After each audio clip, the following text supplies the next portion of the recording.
मैं 10 बार कह चुका हूँ ये बात, फिर भी नहीं मानते। बस इतना ही कहना, धन्यवाद।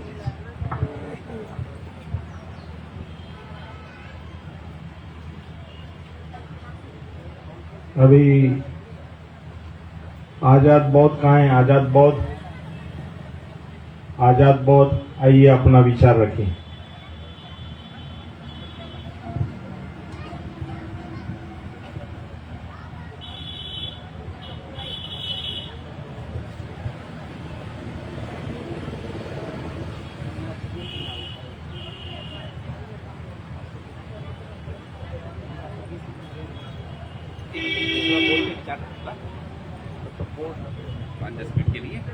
ठीक।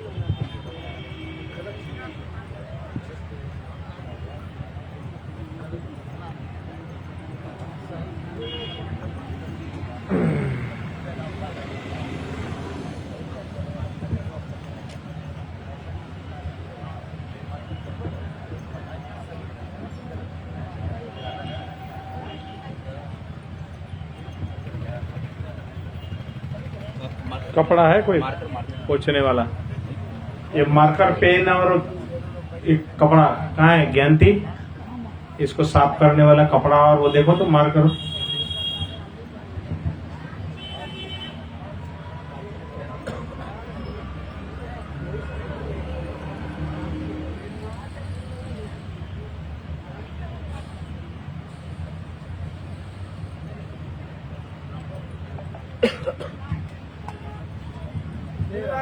दे दे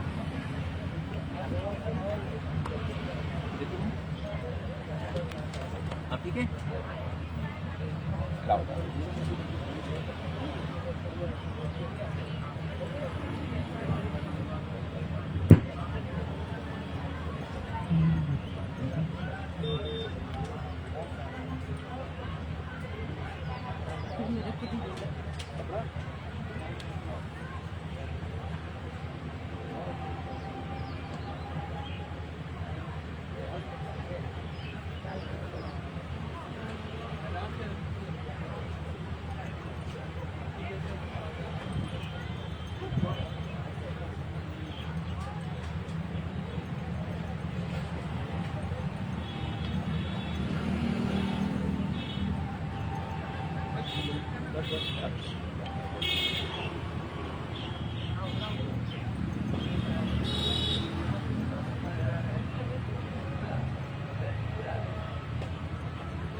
चालू कर लीजिए उसको।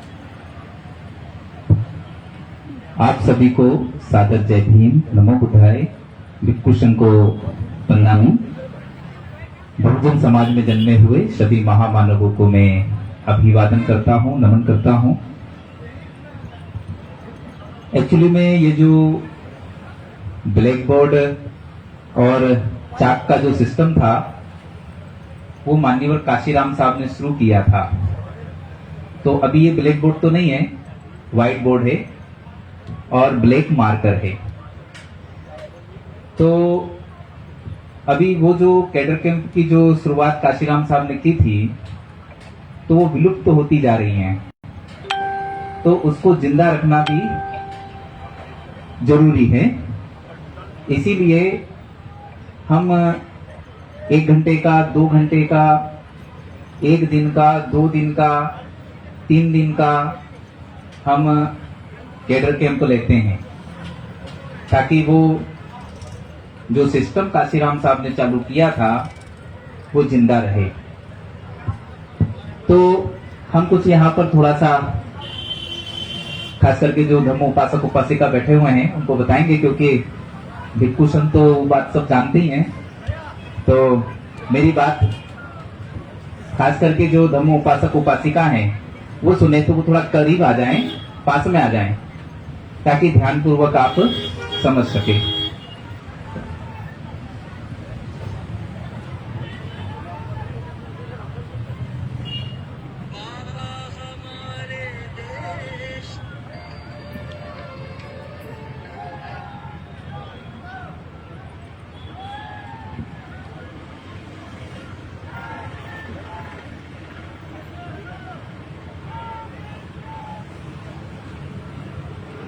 मैंने यहाँ पर तथागत गौतम बुद्ध लिखा है और इधर बाबा साहब लिखा हुआ है।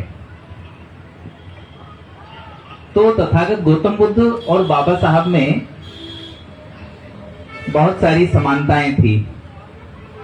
जैसे तथागत गौतम बुद्ध ने त्याग किया, तो बाबा साहब ने भी क्या किया? त्याग किया। यानी जितने बड़े, आज से 2500 साल पहले जितने बड़े त्यागी तथागत गौतम बुद्ध हुए, 2500 साल के बाद उतने ही बड़े त्यागी बाबा साहब डॉक्टर भीमराव अंबेडकर हुए। यो भी, इनने भी 100% त्याग किया और इन्होंने भी 100% त्याग किया। नैतिकता की यदि हम बात करें, वैसे बाबा साहब ने नैतिकता के विषय में बोला है कि नैतिकता ही धम्म है और धम्म ही नैतिकता है। जैसे दूसरे धर्मों में अल्लाह का, परमेश्वर का, ईश्वर का जो स्थान है उसको वो बहुत सर्वश्रेष्ठ मानते हैं, उसके खिलाफ नहीं जाते हैं। जैसे मुसलमान हैं तो अल्लाह के खिलाफ नहीं जाएंगे, अल्लाह के खिलाफ एक शब्द भी सुनना पसंद नहीं करेंगे। इसी प्रकार से ईसाई हैं तो वो परमेश्वर के खिलाफ नहीं जाएंगे। इसी प्रकार से हिंदू हैं तो भगवान के खिलाफ नहीं जाएंगे। तो हमें भी नैतिकता के खिलाफ नहीं जाना है, नहीं जाना है हमें नैतिकता के खिलाफ, क्योंकि वही सर्वश्रेष्ठ स्थान धर्म में किसका है? नैतिकता का है। बुद्ध ने धर्म में अपना स्थान नहीं रखा, बुद्ध ने अपने स्थान पर किसको रखा? नैतिकता को रखा। तो तथागत गौतम बुद्ध 100% नैतिक थे और बाबा साहब भी 100% नैतिक थे। यदि हम समाज शास्त्र की बात करें तो दुनिया के सबसे बड़े समाज शास्त्री आज से 2500 साल पहले कौन थे? तथागत गौतम बुद्ध थे। और 2500 साल के बाद समाज शास्त्री, उतने ही बड़े समाज शास्त्री कौन हुए? बाबा साहब अम्बेडकर हुए। यदि हम राजनीति शास्त्र की बात करें,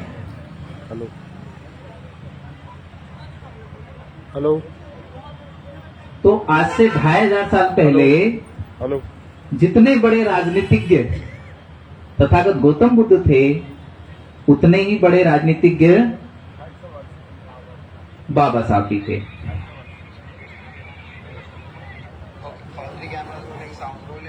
यदि हम अर्थशास्त्र की बात करें तो जितने बड़े आज से 2500 साल पहले अर्थशास्त्री तथागत गौतम बुद्ध थे, उतने ही बड़े अर्थशास्त्री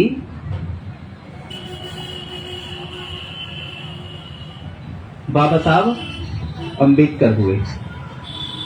मानव वंश शास्त्र की यदि हम बात करें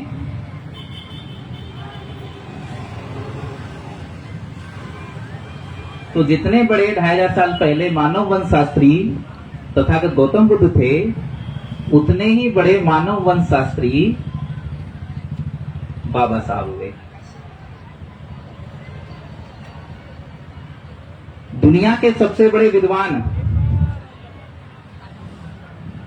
आज से 2500 साल पहले तथागत गौतम बुद्ध हुए और दुनिया के सबसे बड़े विद्वान बाबा साहब हुए। यानी इस माध्यम से देखा जाए, त्याग, नैतिकता, समाज शास्त्री, राजनीति शास्त्री, अर्थशास्त्री, मानव वंश शास्त्री, विद्वान, इस हिसाब से देखा जाए तो बुद्ध और बाबा साहब में कोई अंतर दिखाई नहीं देता है। यानी जैसे तथागत गौतम बुद्ध थे इन मामलों में, वैसे ही बाबा साहब भी थे। संघर्ष की यदि हम बात करें तो जितना संघर्ष तथागत गौतम बुद्ध ने किया, उतना ही संघर्ष बाबा साहब ने भी किया। जितना परिश्रम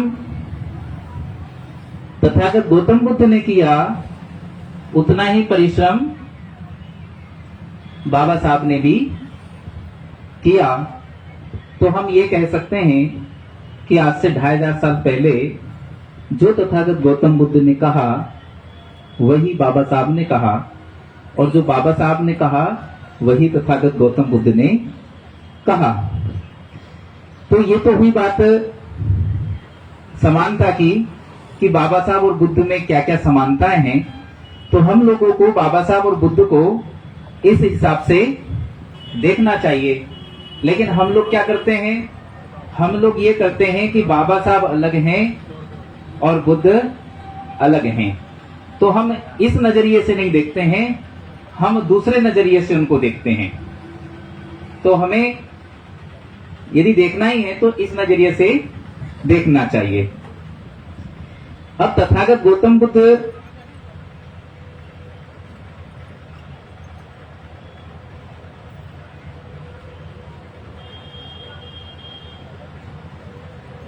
गौतम बुद्ध ने जो हमें धम्म दिया, तो उसके आधार स्तंभ क्या है? तो उसके आधार स्तंभ है त्याग, नैतिकता, परिश्रम और संघर्ष। यानी जो हमारी विचारधारा है वो इन 4 स्तंभों पर टिकी हुई है, त्याग पर, नैतिकता पर, परिश्रम पर और संघर्ष पर। यदि हम अपनी विचारधारा को बढ़ाना चाहते हैं, अपने आंदोलन को सफल बनाना चाहते हैं, तो हमें इन 4 मापदंडों पर खरा उतरना पड़ेगा। त्याग पर, नैतिकता पर, परिश्रम पर और संघर्ष पर। हमारे आंदोलन की शुरुआत त्याग से होती है, चाहे धम्म उपासक उपासिका हो, चाहे हमारे आदरणीय भिक्षु संघ हो। शुरुआत कहां से होती है? त्याग से। तो त्याग किसका करना पड़ेगा? तो तथागत गौतम बुद्ध ने त्याग बताया, उन्होंने त्याग किया। तो सबसे पहले तो परिवार का त्याग करना पड़ेगा। विचारधारा को आगे बढ़ाने के लिए परिवार का त्याग करना पड़ेगा, घर छोड़ना पड़ेगा। जैसे संत कबीर कहते थे ना, कबीरा खड़ा बाजार में ले लंगुटिया हाथ, जो घर फूके आपनो चले हमारे साथ। सबसे पहले हमें परिवार का त्याग करना पड़ेगा, जैसे तथागत गौतम बुद्ध ने परिवार का त्याग किया था। संपत्ति का त्याग करना पड़ेगा।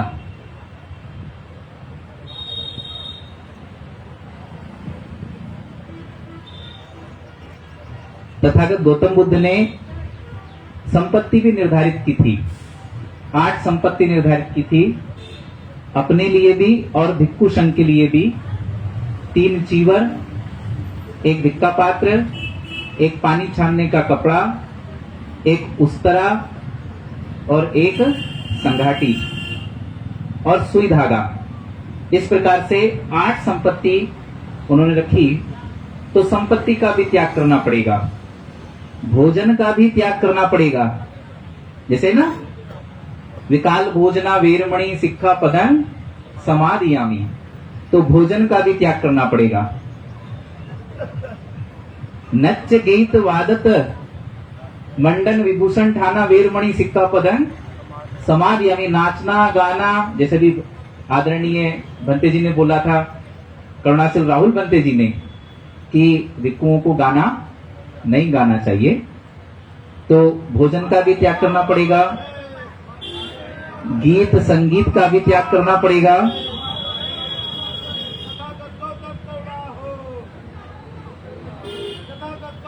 क्रोध का भी त्याग करना पड़ेगा।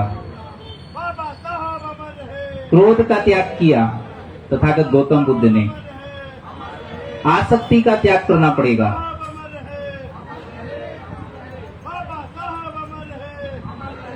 अहंकार का त्याग करना पड़ेगा,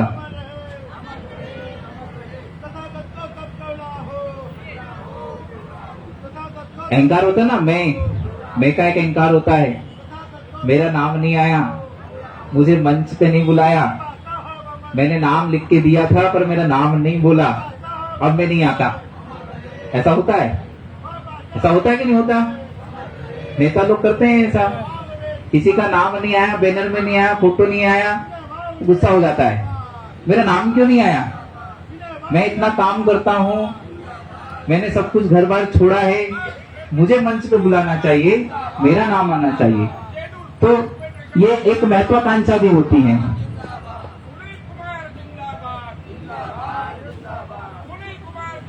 नाम की महत्वाकांक्षा, पद की महत्वाकांक्षा, ये इसकी महत्वाकांक्षा होती है। फोटो की महत्वाकांक्षा, मेरा फोटो आना चाहिए, नहीं आया तो गुस्सा हो जाते हैं, है ना। तृष्णा का त्याग,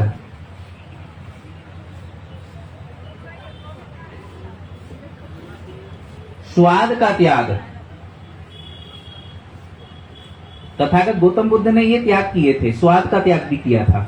जैसा मिल जाए वैसा खा लेना है, ऐसा उन्होंने त्याग किया था। और धर्म उपासकों एवं उपासिकाओं को भी और भिक्षुओं को भी ये उन्होंने सिखाया था।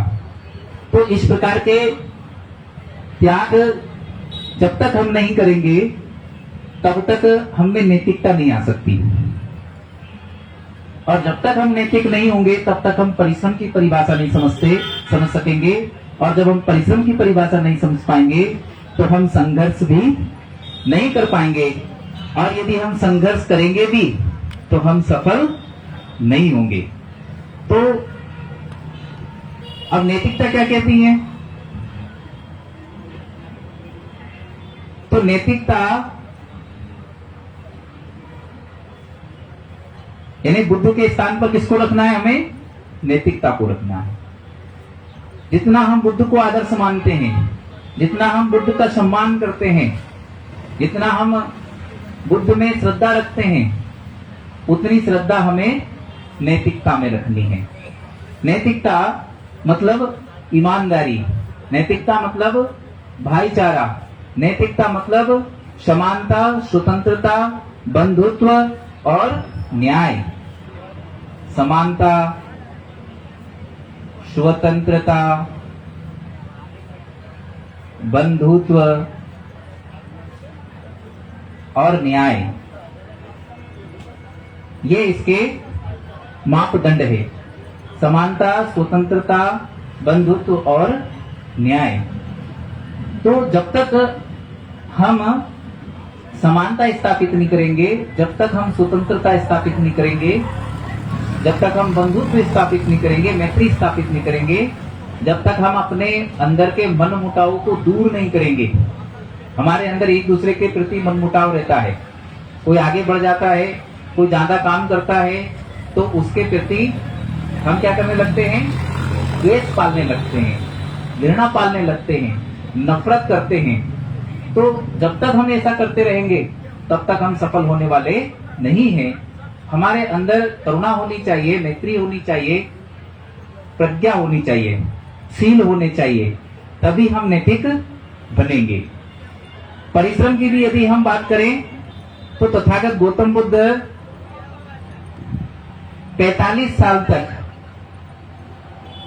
बल्कि 45 साल क्या 29 साल की उम्र में उन्होंने गृह त्याग किया था, और 80 वर्ष की अवस्था में उनका महापरिनिर्वाण हुआ। तो लगभग कितने साल हो गए? यानी 51 ईयर्स हो गए। 51 साल तक तथागत गौतम बुद्ध पैदल पैदल चलते रहे, और जब उनको ज्ञान प्राप्त हुआ तो 45 साल तक तथागत गौतम बुद्ध पैदल चल चल करके उन्होंने धम्म का प्रचार प्रसार किया। यही जिस महाबोधि महाविहार के मुक्ति के लिए हम ये आंदोलन कर रहे हैं, वहां उनको ज्ञान प्राप्त हुआ था, और यहां से पैदल पैदल सारनाथ गए थे। सारनाथ में जो 5 भिक्षु थे, जो 5 परिव्राजक थे, उन 5 परिव्राजकों को तथागत गौतम बुद्ध ने धम्म का ज्ञान दिया। क्या दिया? पंचशील का ज्ञान दिया, अष्टांगिक मार्ग का ज्ञान दिया, 10 पारमिताओं का ज्ञान दिया, 4 आर्य सत्य बताए। तो जब वो 5 परिव्राजक तथागत गौतम बुद्ध की बात से सहमत हुए और तथागत गौतम बुद्ध के साथ वो आए, तब संघ का निर्माण हुआ। और जब संघ का निर्माण हुआ तो जो इस व्यवस्था में जो जकड़ा हुआ समाज था, जो इस व्यवस्था की जो घेराबंदी कर रखी थी, उस घेरे से इस समाज को निकालने का काम फिर उन्होंने किया। यानी जब उसके बाद भी यश आया, यश के मित्र आए और भी 40 लोग और आए, ऐसे करके जब 60 भिक्षु हो गए तो उन 60 भिक्षुओं को 6 साल तक ट्रेनिंग दी। यानी एक भिक्षु को तैयार करने में तथागत गौतम बुद्ध को 6 साल लगते थे। कितने साल लगते थे? 6 साल लगते थे। विश्व के सबसे बड़े ज्ञानी, उनसे बड़ा ज्ञानी कोई नहीं है, उनको एक भिक्षु को तैयार करने में 6 वर्ष लगते थे। और उसमें भी कोई गारंटी नहीं थी कि 6 वर्ष में वो भिक्षु तैयार हो जाएंगे। 6 वर्ष के बाद उनकी उपसंपदा होती थी, जब वो परिपक्व हो जाते थे तो। और यदि परिपक्व नहीं होते थे, एग्जाम में फेल हो जाते थे, तो उनको उपसंपदा नहीं देते थे और उनको प्रचार प्रसार के लिए भी फिर नहीं भेजते थे। जब 6 वर्ष हो जाते थे, उपसंपदा हो जाती थी, तब भिक्षुओं से तथागत गौतम बुद्ध कहते थे कि चरत भिक्षुवे चारिकम बहुजन हिताय बहुजन सुखाय लोकानुकंपाय अत्ताय हिताय देव मनुष्यानन। यानी अब भिक्षुओं आप विचरण करो, अब आप चारिका करो, एक गांव से दूसरे गांव जाओ और उस दिशा में जाओ जिस दिशा में कोई दूसरा भिक्षु नहीं गया है। तो वो भिक्षु फिर उस दिशा में जाते थे जिस दिशा में कोई दूसरा भिक्षु नहीं गया है, और वो फिर प्रचार प्रसार करते थे। तो ये जो घेराबंदी कर रखी है, इस घेरे को तोड़ना बहुत जरूरी है। और ये जो घेराबंदी है, ये चाइना की दीवार से भी बहुत बड़ी घेराबंदी है। चाइना की दीवार तो हम तोड़ सकते हैं, लेकिन इसको तोड़ना बड़ा कठिन है। लेकिन बाबा साहब ये कहते हैं कि इस दीवार को तोड़ा जा सकता है। लेकिन कब तोड़ा जा सकता है? इस दीवार को तब तोड़ा जा सकता है जब हम तथागत गौतम बुद्ध का मार्ग अपनाएंगे। तथागत गौतम बुद्ध का मार्ग ये है त्याग, नैतिकता, परिश्रम और संघर्ष। तो परिश्रम उन्होंने इतना किया, संघर्ष भी हम जब बुद्ध और उनका धर्म पढ़ते हैं तो तथागत गौतम बुद्ध ने 45 साल तक संघर्ष किया। लोग उनसे बहस करने आते थे। तथागत गौतम बुद्ध कहते हैं कि मैं किसी से नहीं लड़ता हूँ, लोग मुझे से भिड़ने आते हैं। सत्य का उपदेशक किसी से झगड़ा नहीं करता है, लेकिन लोग ही मुझसे झगड़ने के लिए आते हैं। तो संघर्ष किया उन्होंने और संघर्ष करके इस समाज को यहाँ से आजाद कराया। बल्कि ये लोग भी इधर आ गए थे। तो जब तक हम ये काम नहीं करेंगे तब तक हम सफल नहीं हो सकते। अच्छा, ज्योतिबा फूले की यदि हम बात करें, अभी ज्योतिबा फूले कल सिखाना, ज्योतिबा फूले कल सिखाएंगे। हाँ, भतीजे ने कहा